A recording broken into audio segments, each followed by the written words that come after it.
C'est tout un plaisir de vous retrouver, chers auditeurs. Bienvenue dans votre émission spéciale Covid sur votre radio. Comme vous le savez, nous parlons mesures de protection, gestion de la maladie au Togo. Et aujourd'hui, nous recevons Dr Tagba Beleyi Chilalou, médecin de santé publique, médecin-chef de la commune Agoignive 1. Je suis Augustine Doumé. Bonjour, docteur. Bonjour, Augustine. Comment se présente alors la situation de la pandémie au Togo à ce jour? Oui, à ce jour, durant cette dernière semaine, nous avons enregistré plus de 100 cas par jour. Et je pense que la situation est alarmante. Il faut que, c'est en ce sens que les autorités sanitaires ont pris les dispositions avec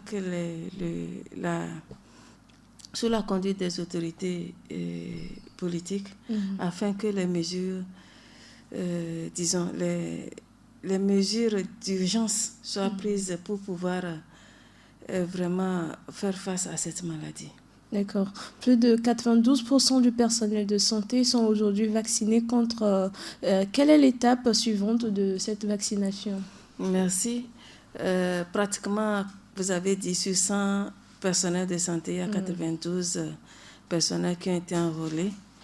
Et présentement, nous sommes à la phase des personnes de plus de 50 ans. Nous enregistrons, nous enrôlons les personnes de 20 à 49 ans qui ont une pathologie chronique, c'est-à-dire qui ont une maladie pour laquelle ils sont appelés à prendre des médicaments pendant une longue durée de temps. C'est ce qu'on appelle des pathologies chroniques. Ils sont enregistrés. Mais ceux qui sont enregistrés, vaccinés en même temps, ce sont les personnes de plus de 50 ans que nous enregistrons immédiatement. Et nous vaccinons immédiatement. Sur les sites, globalement, dans toutes les formations sanitaires publiques, toutes les personnes sont invitées à s'y présenter. Par commune, nous organisons afin que d'autres sites soient identifiés et que les communautés puissent s'y rendre, que ce soit dans certaines écoles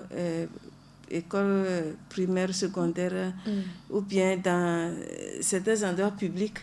Donc, nous avons mis à contribution les chefs de quartier pour qu'ils puissent gongonner afin que la population puisse s'y rendre localement. Aujourd'hui, on parle de désinformation. Est-ce vrai qu'il y a ce phénomène de désinformation qui contraint la population ou qui astreint la population à aller se faire vacciner? Merci.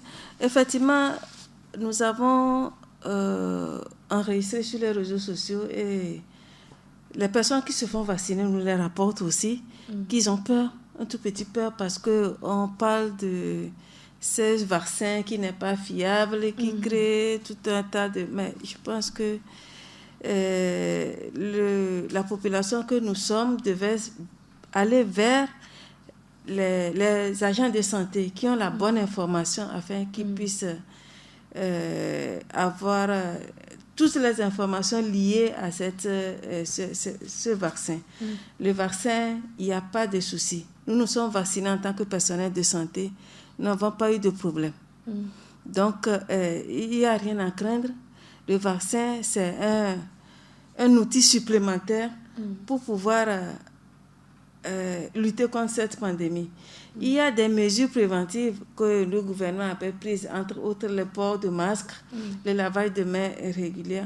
Maintenant que la vaccination, qui est un moyen de prévention aussi, vient s'ajouter, il est temps que nous, les personnes les plus à risque, que sont les personnels de santé, nous sommes déjà fait vacciner. Maintenant, l'heure est aux personnes de plus de 50 ans qui ont aussi une immunité faible, qui puissent aussi se faire enregistrer. Et le moment viendra pour que se faire enregistrer et se faire vacciner, pour que les autres personnes, c'est-à-dire les tranches de 20 à 49 ans, qui ont une maladie chronique telle que les maladies chroniques nous connaissons. Nous sommes en Afrique et nous savons que nous avons beaucoup de malades qui ont la drépanocytose. qu'on appelle communément les hématies.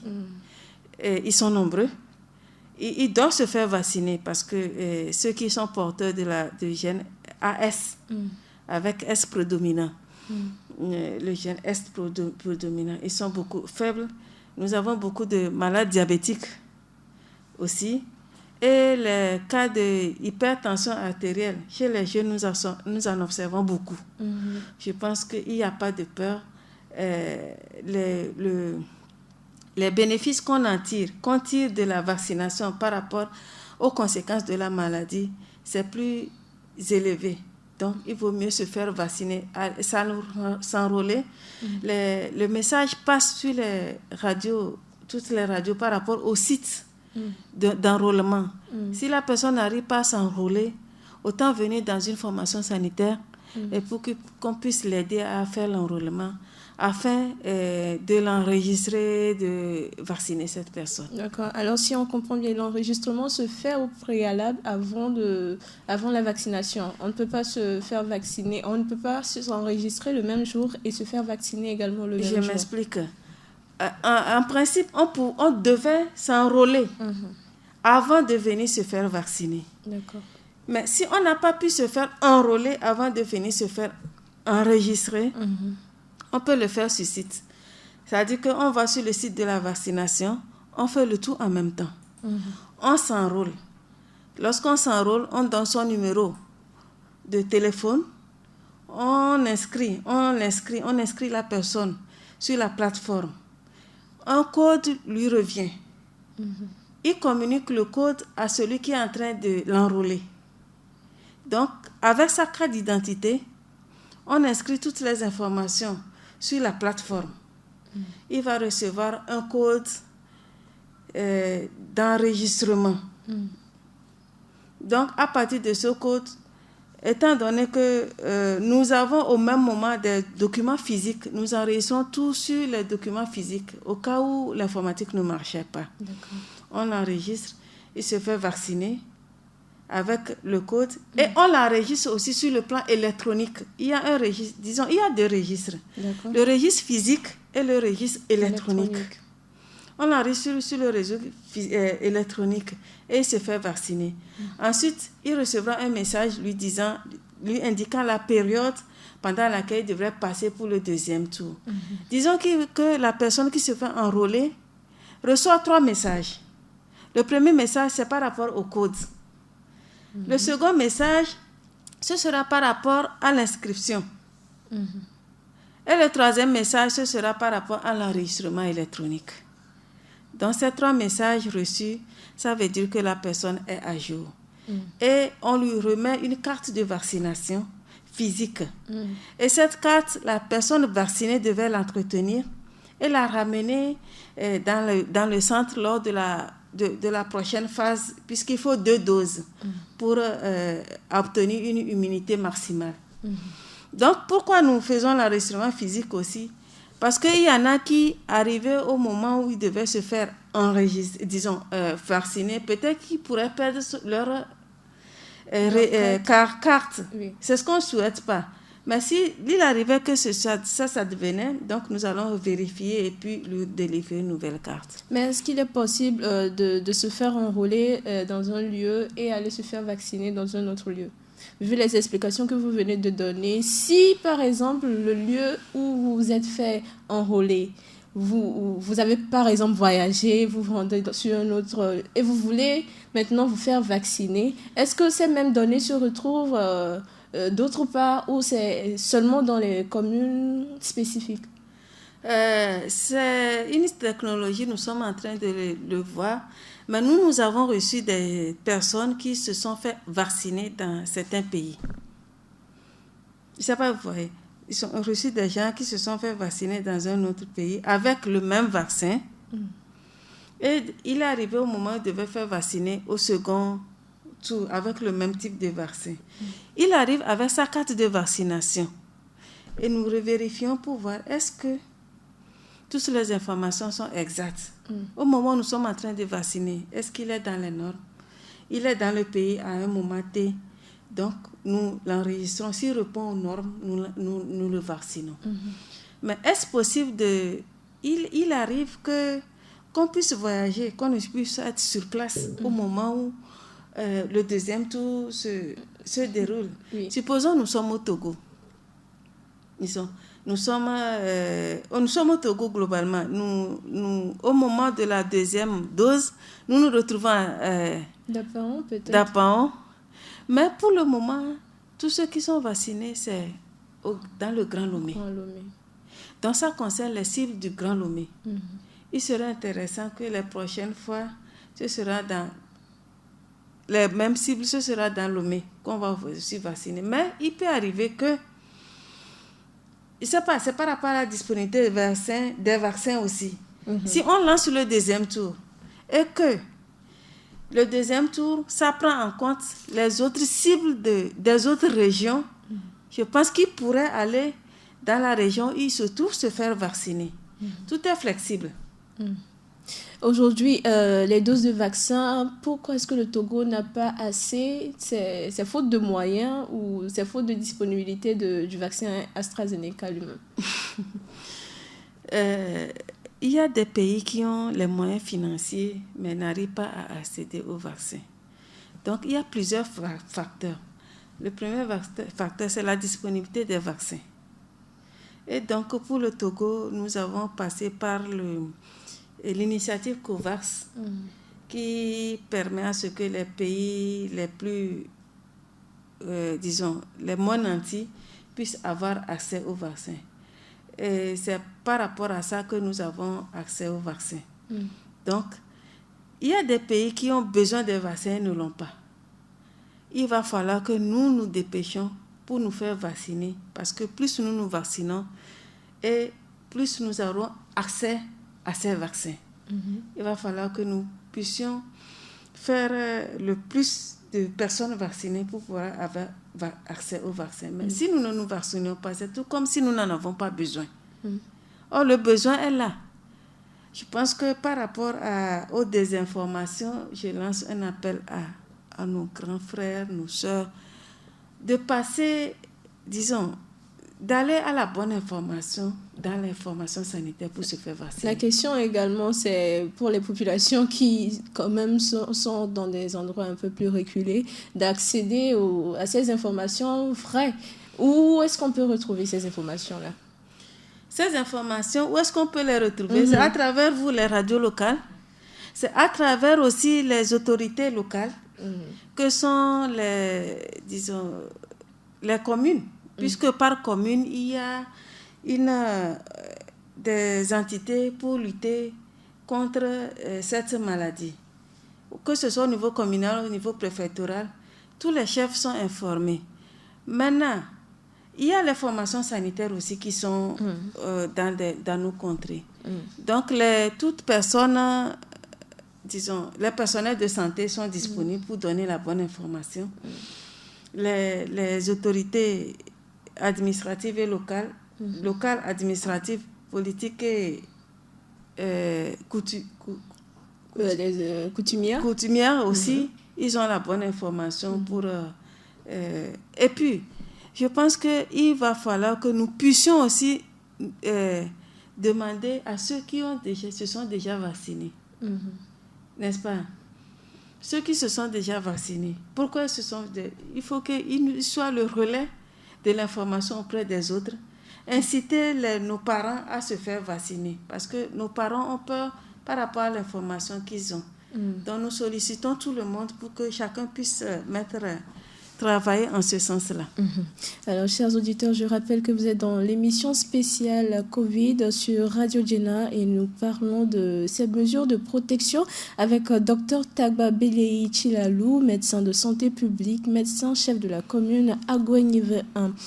Docteur, j'aimerais également vous poser cette question. Depuis qu'on a commencé cette vaccination jusqu'à présent, quelle observation faites-vous de la situation au Togo? Parce que quand même, les cas de contamination ne sont pas réduits, mais c'est sans cesse croissant. Oui. Comment est-ce qu'on l'explique? Globalement, je peux l'expliquer par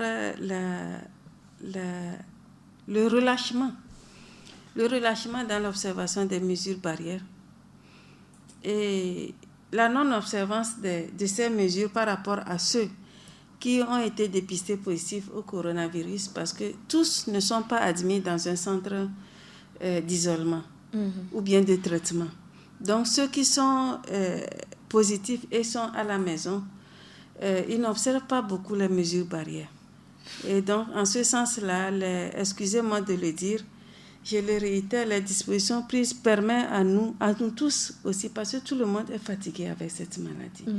Si nous nous mettons ensemble, nous allons vraiment réduire les cas.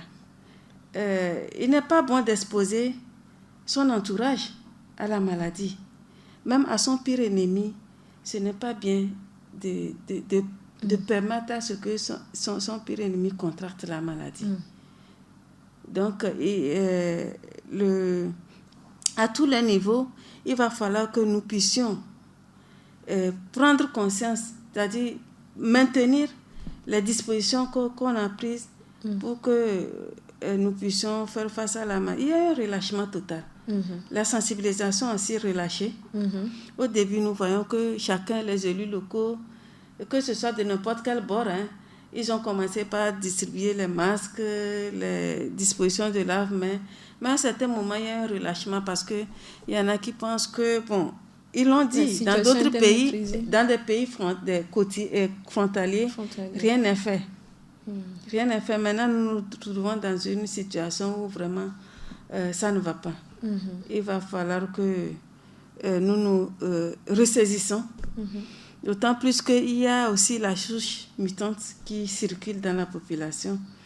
Même si je suis malade et que je suis asymptomatique, c'est-à-dire que je ne me suis pas fait dépister, en portant le masque, en respectant les mesures barrières, je protège mon entourage, je protège tout le monde. Alors, il y a également les nouvelles restrictions qui sont prises par le gouvernement togolais le mercredi dernier. Vous pouvez quand même nous en parler? Les restrictions, c'est juste pour faire respecter ces mesures barrières. Et toutes les restrictions, si je peux les citer de A à Z, c'est juste... L'objectif, c'est pour que tout le monde se ressaisisse, puisque c'est c'est pour permettre à ce que toutes les cellules puissent se réveiller. Parce que, pour dire... entre parenthèses, toutes les cellules étaient dormies, se sont endormies. Donc, il va falloir que les choses... Par exemple, je prends la plage. Quand on va à la plage, tout est permis. Je prends les lieux de regroupement, les mariages. Les mariages ont continué. Oh, c'est les endroits, les mariages et les baptêmes, c'était réduit à 15 personnes, mais personne ne respectait les dispositions. Donc, il va falloir que les forces mixtes qu'on a mis en place soient, fassent leur travail. Pour que nous avons vu, vous et moi, nous avons constaté que dès le début de la pandémie, tout le monde était à son poste et puis tout marchait bien. Mais à un certain moment, tout est relâché. Même les forces anti-Covid déployées sur le terrain, souvent on constate qu'ils ne respectent pas également ces mesures de protection. Là, est-ce à dire que, on ne cite personne là, mais est-ce à dire que ces mesures de protection sont appliquées à certains et non à d'autres? Les forces c'est fait par préfecture et par commune, je pense. Donc, comme c'est des forces anti-mixtes, des forces anti-Covid mixtes, je pense que les autorités qui sont concernées ont pris la chose à bras le corps pour pouvoir relancer les choses. Effectivement, ce n'est pas parce que je connais quelqu'un que je dois ramollir, ne pas appliquer la loi. Si tu veux vraiment que la personne, tu veux du bien de cette personne, si c'est ta mère, ton père ou ton frère, ton petit frère, tu dois appliquer la loi. Pour que prochainement la personne sache que la loi, ce n'est pas pour une tranche de personnes, c'est pour toute la population. Donc, de la maison jusqu'au niveau du service, en passant par les lieux publics, il va falloir que nous nous mettons en œuvre pour que chacun, à son niveau, puisse contribuer à ce que la chose marche. Nous devons contribuer tous. Vous savez, à ce jour, la maladie elle ne choisit pas quelqu'un parce qu'il est de tel bord. La maladie elle ne choisit pas pour quelqu'un parce qu'il fait cette telle, disons, elle est de telle profession. Nous-mêmes, agents de santé, nous sommes exposés. On a eu beaucoup de cas qu'on a réussi dans notre corps. Nous avons même des décès. Donc, l'heure à ce que tout le monde se réveille. Le virement vers l'instauration du couvre-feu est-il aujourd'hui fort probable? Je ne saurais le dire puisque je ne suis pas au niveau des autorités. Mais, selon vous? Selon moi, si les cas continuent par augmenter, nous allons y arriver. Je pense que c'est pour ne pas arriver à ce niveau. Parce que quand on parle de couvre-feu, ça a des répercussions aussi financières. On a dit, au niveau des restaurants, si je m'assois seule, je prends de l'air, je prends ce que je dois faire, je pars, c'est bon. Mais si je me retrouve avec 2 ou 3 personnes, là, c'est pas bon. On dit, on va privilégier acheter à emporter, n'est-ce pas? À emporter. On n'a pas dit au restaurant de fermer jusqu'à présent. Donc, nous devons respecter ces mesures pour ne pas arriver à ce couvre-feu-là. Ça ne profite à personne. Mais aujourd'hui, il y a beaucoup de choses qui ont été quand même interrompues à cause de cette situation de crise sanitaire. Parmi les mesures prises par le gouvernement, pensez-vous quand même que la population arrive à supporter tout cela? Vous savez, nous sommes dans une situation de pandémie. Je pense que le gouvernement n'a pas arrêté quoi que ce soit. Nous devons revoir. Nous devons réfléchir sur la manière de faire, changer notre habitude. Mais il y en a qui nous devons nous adapter à la nouvelle situation et vivre avec et faire avec. Si tout le monde comprend cela, personne n'aura disons, on n'aura pas vraiment des conséquences. Bien sûr, il y a des conséquences, mais ce ne sera pas aussi désastreux que ça. Je prends par exemple les restaurants. J'ai besoin de manger un plat. Au lieu d'aller m'asseoir là-bas, je passe la commande et je vais prendre mon plat, je pars, je ne reste pas là-bas. Ça veut dire que le restaurant ne continuera pas à fonctionner. C'est vrai, ce ne sera pas un fonctionnement à plein régime, mais quand même, il ne va pas fermer. Donc si tout le monde comprend comme cela, nous allons y arriver. Il a également dit que beaucoup de voyageurs, dès qu'ils sont déclarés positifs, disparaissent de la circulation. Effectivement. Comment peut-on expliquer de telles situations? Au début, j'ai eu la chance de coordonner ces activités au début parce que j'étais au niveau de la direction du district sanitaire numéro 5. C'était vraiment strict. Lorsque le voyageur arrivait, on l'internait. Lorsqu'on le dépiste positif, il était interné jusqu'à ce qu'il soit négatif. On le suivait. Mais à un certain moment, on s'est dit que pour, disons, amoindrir les choses, pour donner une certaine liberté à chacun, la personne, elle est dépistée, disons, le prélèvement, elle est fait à l'aéroport, même s'il arrive avec un document. Nous savons, vous et moi, que les gens falsifient les documents. Ils arrivent à l'aéroport, c'est pourquoi au niveau du ministère, on a pensé qu'il fallait refaire le test. Même si la personne se présente avec un document soi-disant négatif, il faut refaire le test sur place. Mais force est de constater qu'il y a des personnes positives qui disparaissent. Qu'est-ce que vous voulez qu'on fasse?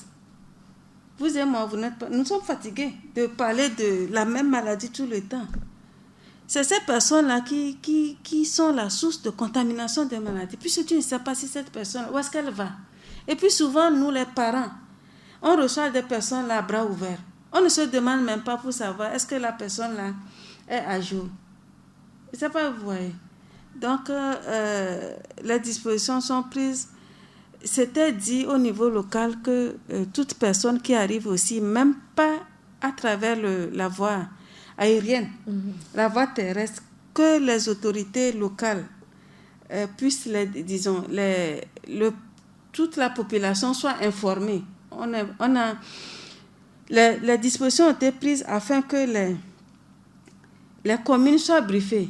Les CDQ, comité de gestion de quartier, comité de gestion de vie, ils sont informés.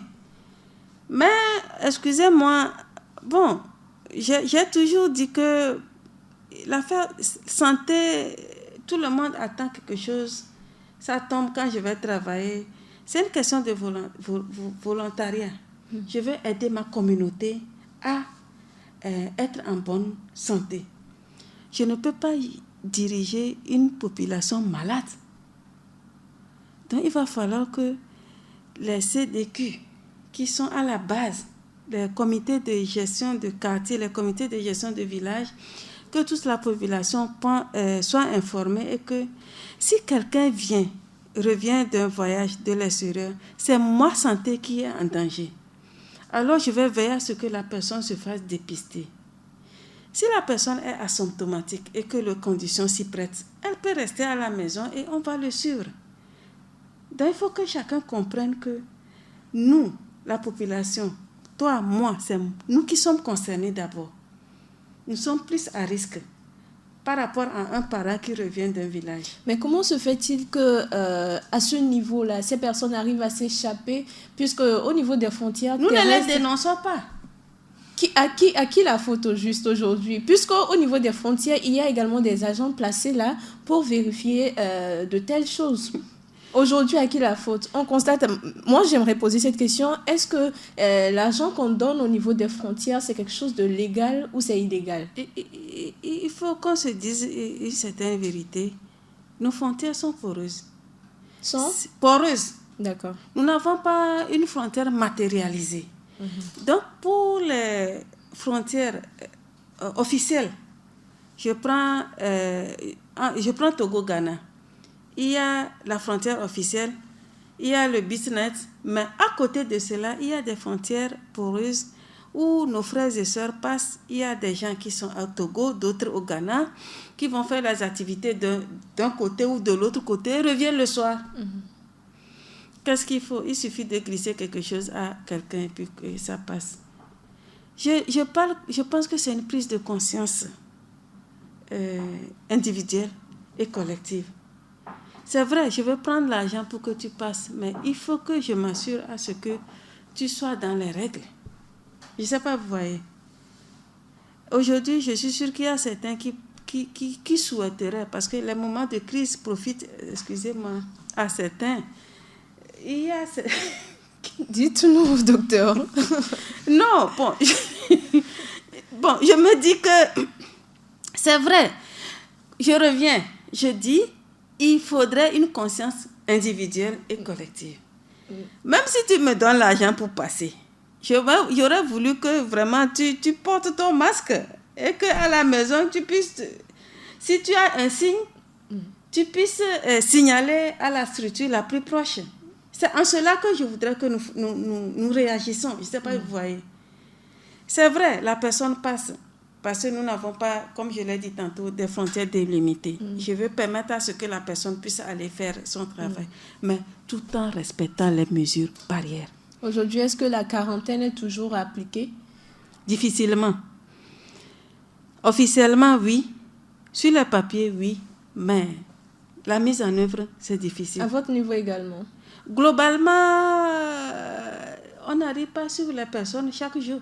Mais comment cela s'explique? Aujourd'hui, on parle de relâchement du côté de la population, mais la population, quand même, elle ne se déplace pas toute seule. Il y a des gens spécialement placés à certains endroits pour faire le suivi. Non, s'il vous plaît, quand je prends une personne qui est dépistée positive, elle est dépistée, elle est à la maison.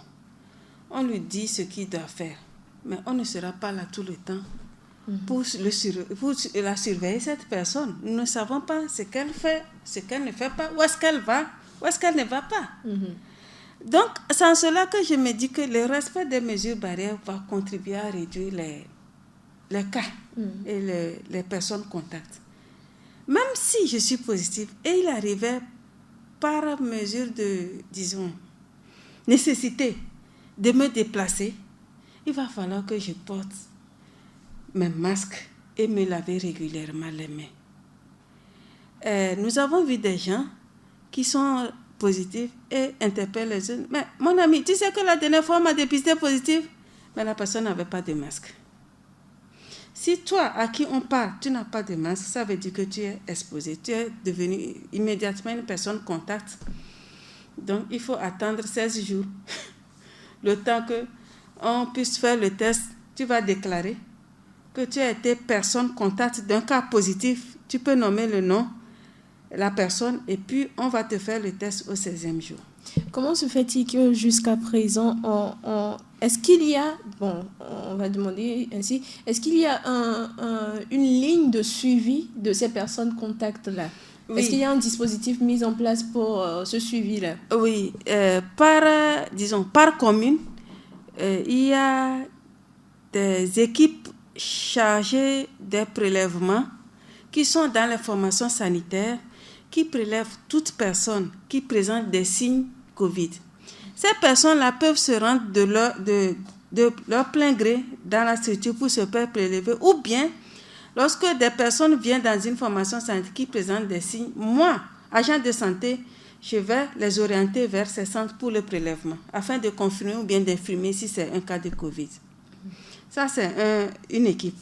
Il y a une autre équipe qui est chargée de faire le suivi des personnes dépistées, d'investiguer, c'est-à-dire de faire une enquête tout autour des personnes dépistées positives. L'investigation consiste en quoi? À interroger la personne pour voir quelles sont ses habitudes et quelles sont les personnes avec qui la personne confirmée positive a eu des contacts. Comme ça, il les énumère, nous on les met dans une base et on les appelle, on leur dit tu as été personne contact de telle personne et qu'à un tel moment, tu dois passer dans le centre pour se faire, prélever et voir si tu es négatif ou positif.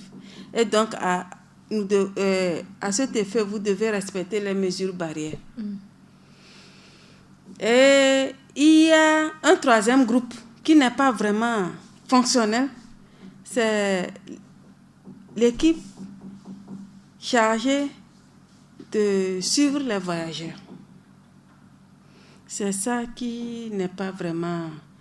Parce que ces voyageurs, en dehors de ceux qui viennent par la voie aérienne, qu'on enregistre, et parmi lesquels il y a certaines personnes qui s'échappent, ceux qui viennent par voie terrestre, nous n'arrivons pas à les gérer. C'est difficile. On n'arrive pas à avoir toutes les informations parce que, comme je l'ai dit tantôt, les frontières, elles sont poreuses. Ce n'est pas toute personne qui vient. La population ne signale pas. C'est-à-dire que la population devait signaler à la formation sanitaire la plus proche ceux qui viennent par voie terrestre pour qu'on les enrôle. Mais cela ne se fait pas.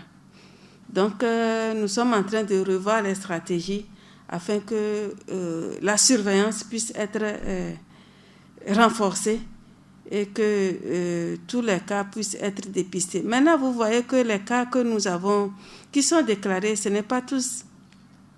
C'est ceux seulement qui ont eu un symptôme et qui sont venus se faire dépister. Je sens au-delà de 100. Mais ceux qui sont asymptomatiques et qui guérissent même, sans que nous le sachions, ils sont dans la communauté, ils circulent. S'ils ne portent pas les masques, ça veut dire quoi? Ça veut dire que partout ils passent. Ils propagent la maladie. Oui. Et souvent, ce que je constate, c'est que nous pensons que c'est parce que je connais telle personne est de ma famille, elle ne peut pas avoir la maladie et je m'expose. C'est-à-dire, la confiance, l'excès de confiance fait que je m'expose à la maladie. Et ça veut dire qu'aujourd'hui, même en famille, on doit toujours porter les masques? Non, si tu es en famille, tu portes les masques, ça veut dire que tu es malade. En principe, si nous respectons les choses. D'accord. Ça veut dire que normalement, tu ne devais pas sortir. Pour protéger ta famille, tu devais vraiment t'isoler. Donc, sortir au moment où ils dorment. Disons, se libérer, Mais franchement, je vais au service. Parce que je ne sais pas, ceux qui sont avec ma parole, ils sont passés, je dois mettre mon masque au moment du service. Mais quand j'arrive à la maison, si tout le monde, nous sommes en famille comme ça, si tout le monde, en sortant, a respecté les mesures, et nous revenons en famille, est-ce que nous devons porter les masques à la maison? C'est quand même judicieux. Non. Mais celui qui vient rendre visite dans la maison, dans ta maison, doit quand même porter son masque.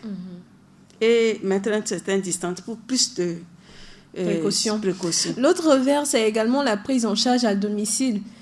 Comme vous venez de le dire, elle est autorisée quand même. Elle est autorisée. Maintenant, qu'est-ce qui est fait concrètement lors de ces prises en charge à domicile? La prise en charge à domicile, c'est pour les cas qui n'ont pas de symptômes, c'est-à-dire qui ne présentent pas un signe extérieur, mais qui sont déclarés positifs.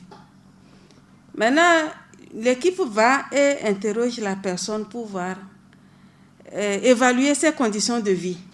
Est-ce que la personne peut s'isoler, avoir sa douche, et est-ce que ses parents peuvent l'aider aussi à rester à la maison, parce qu'on ne peut pas vivre seul.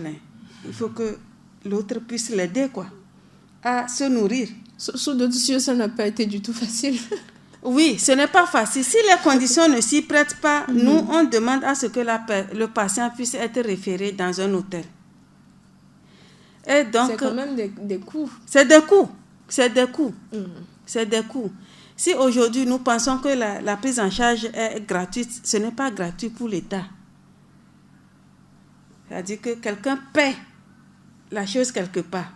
Et c'est l'État. Les médicaments sont donnés à la personne malade pour que la personne puisse continuer son traitement à domicile. Et donc, la personne reste en contact avec l'équipe qui est venue, qui l'a contacté pour que s'il y a un problème, qu'on puisse, disons, gérer ça. Maintenant, au niveau de la commune d'Aguenieve 1, quelles sont les mesures prises? Qu'est-ce que vous mettez en place pour inciter la population à respecter ces nouvelles restrictions? C'est quand même pas de nouvelles restrictions, mais on peut dire des restrictions un peu plus corsées parce que ça revient en grande pompe. Ça revient. C'est vrai, au début, avec le maire, beaucoup de sensibilisation a été faite. Nous sommes en train d'aller sur le terrain et pour voir qu'est-ce qui a lieu. La sensibilisation va être renforcée parce que, étant maire d'une commune, nous avons la responsabilité de notre population et que, comme je l'ai dit, il faut que la population soit en bonne santé et qu'elle puisse produire. Et donc, notre devoir, c'est d'aller vers eux avec le maire.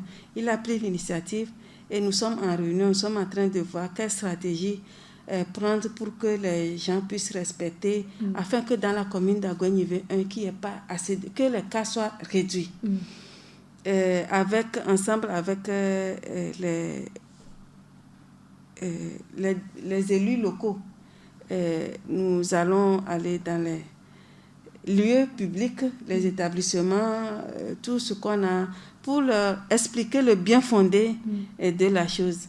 Et en ce sens-là, les forces mixtes aussi sont à pied d'œuvre aussi pour amener chacun à respecter les mesures barrières. Notre souhait, c'est de ne pas arriver au couvre-feu. Parce que ce n'est pas bien. Parce qu'il y a beaucoup d'autres activités qui se passent la nuit, qui se déroulent la nuit, et qu'il y a une tranche de la population qui ne vit que de ça. Donc, il faut qu'on s'entraide pour que chacun trouve le quotidien, et pour qu'on puisse travailler même avec les masques, qu'on puisse... Même s'il faudra se laver les mains 1000 fois par jour. Ah oui. Il faudrait qu'on n'en vienne pas au couvre-feu. C'est ça. Alors, docteur, votre mot de fin, ce sera?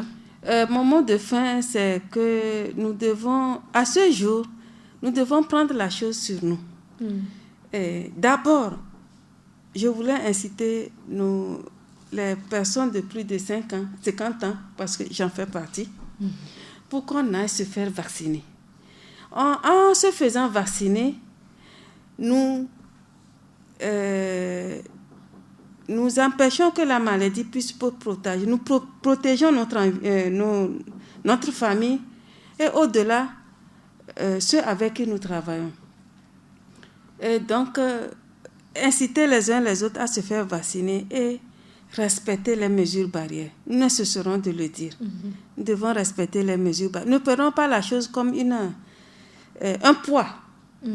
Prenons la chose comme si, ensemble, mettons la main ensemble, que nous puissions vaincre cette maladie. Je vous remercie. Merci. Et voilà ce qu'il y a à tirer de cette émission. Merci à vous, docteur Beleyi Tagba Chilalou. C'est ça, j'ai bien prononcé. Peleyi avec P. D'accord, Peleyi. Donc je reprends. Merci à vous, docteur Tagba Peleyi Chilalou, médecin de santé publique, médecin en chef de la commune Agouenive 1. Chers auditeurs, merci de votre fidélité. D'ici là, portez-vous bien et respectons les gestes barrières pour notre sécurité. Au micro, c'était Augustine Doumé. À très vite. C'est bon.